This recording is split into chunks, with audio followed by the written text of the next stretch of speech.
The belt around your waist does not cover the cracks in your character. If anything, it highlights them like a neon sign in a dark room.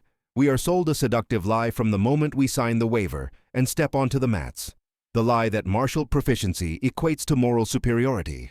We desperately want to believe that the man who can control a limb with surgical precision can also control his own demons with the same efficiency. But history, and perhaps your own painful experience, tells a different, much uglier story. Power does not change a man, it unmasks him.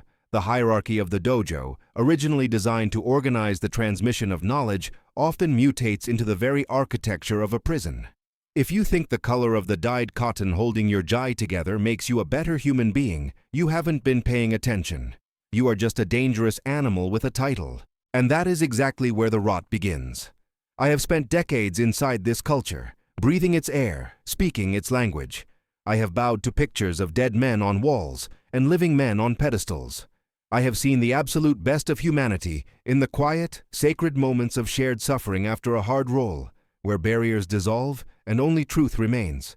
But I have also seen the absolute worst. I have watched mentors who preached humility on the mats demand absolute, unquestioning subservience off them. I have seen the family dynamic weaponized to silence dissent and cover up abuse. I have felt the intoxicating, poisonous pull of that authority myself. When you are the highest rank in the room, the atmosphere shifts around you. People laugh too hard at your bad jokes. They ask for life advice you are strictly unqualified to give. They treat your casual opinions as divine law. It is a drug more potent than adrenaline, and the withdrawal symptoms are nasty. I have had to look in the mirror, in the harsh light of reality, and ask myself if I was teaching jiu-jitsu, or if I was just building a shrine to my own fragile ego. The line is thinner than you think, and it is terrifyingly easy to cross. You walk into the academy looking for a father figure, a guide, a savior. You are broken, weak, or just looking for direction in a chaotic world. And there he is, the master. He moves with an ease you envy. He speaks with a certainty you crave. He possesses a power you lack. You project all your hopes, your insecurities, and your need for validation onto him. You hand him the keys to your self-worth without him even asking. This is the primal mistake. You confuse technical mastery with spiritual enlightenment.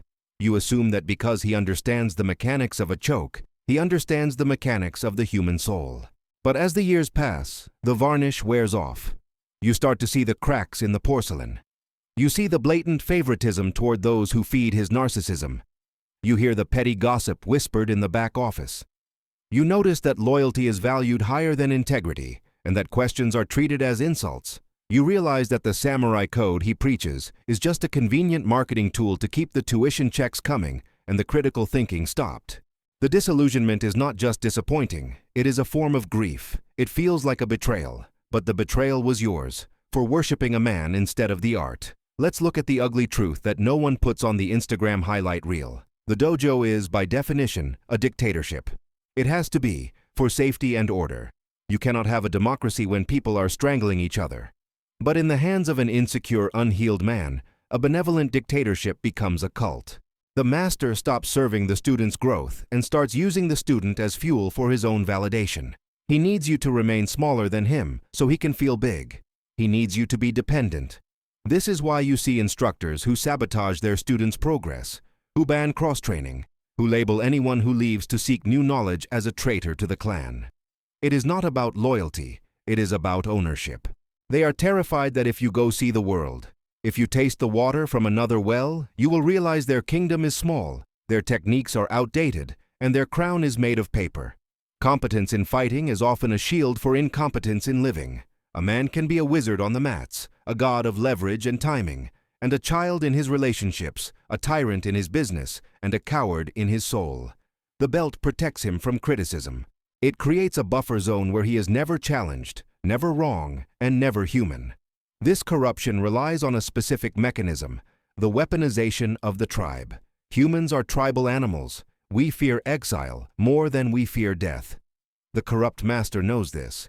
He creates an environment where the price of acceptance is your individuality.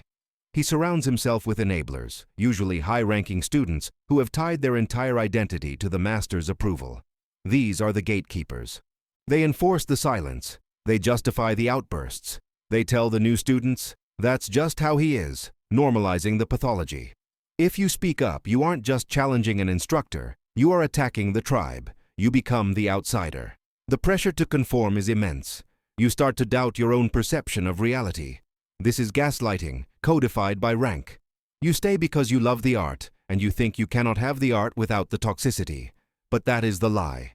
The art belongs to no one. It is physics, it is biology, it is universal truth. It does not require a cult leader to function. In Jiu-Jitsu, the core principle is leverage. We use mechanical advantage to overcome physical strength. We isolate a limb, we apply pressure, and we force a submission. It is beautiful physics, but there is a dark side to leverage. Emotional leverage. A corrupt leader uses your passion, your need for belonging, and your respect against you. He isolates you from outside perspectives. That's the setup. He applies pressure through guilt, expectation, and the withholding of approval. That's the control. And he forces you to submit your autonomy. That's the tap. But unlike a physical submission, where the pain is immediate and you reset, here you don't realize you've tapped until years later. You wake up one day and realize you have spent a decade serving someone else's ego. True teaching is the exact opposite of this dynamic. True teaching is working yourself out of a job. It is giving the student the tools to eventually surpass the master. If the student is still dependent on the master for validation after 10 years, the master has failed. He has created a follower, not a warrior. He has built a ceiling, not a ladder. This dynamic is not confined to the four walls of an academy. The mat is just a microcosm of the world. It is a laboratory of human behavior. You see this same sickness in the corporate office with the CEO who needs to be the smartest person in the room, stifling innovation to protect his status. You see it in politics, where leaders demand loyalty over competence. You see it in parenting, where fathers crush their children's spirits to maintain control. Whenever a human being derives their value solely from their position over others, corruption is not just possible, it is inevitable. The purpose of power is to serve, to protect, and to uplift those who have less of it. But the nature of the unrefined ego is to hoard, to dominate, and to consume. We all have a master inside us waiting to be corrupted. We all want to be right. We all want to be worshipped. The moment you believe your own hype, the moment you think you are above the rules you enforce on others, the moment you think the bow is for you and not the rank, you have lost the path. You have become the very thing the martial arts were designed to destroy.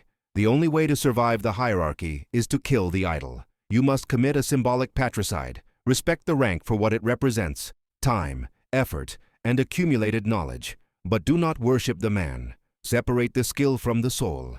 Take the technique, leave the politics. Absorb the details of the armbar, but reject the details of the character flaws. And if you are the one wearing the black belt, if you are the one standing at the front of the room, remember this. The higher you climb, the harder the wind blows, and the easier it is to fall. Your students do not belong to you. They belong to themselves. Your job is not to be their king, but their guide. You are a ferryman, taking them across the river. Once they reach the other side, they must walk alone. If you need their adoration to feel whole, you are not the master. You are a beggar in a gi, starving for validation. The mat does not lie, but people do. Trust the pressure, trust the reality of the struggle, trust the sweat and the blood, but never trust a man who claims to have conquered his own shadow. He is just hiding it better than you. Be the Ronin. Walk your own path.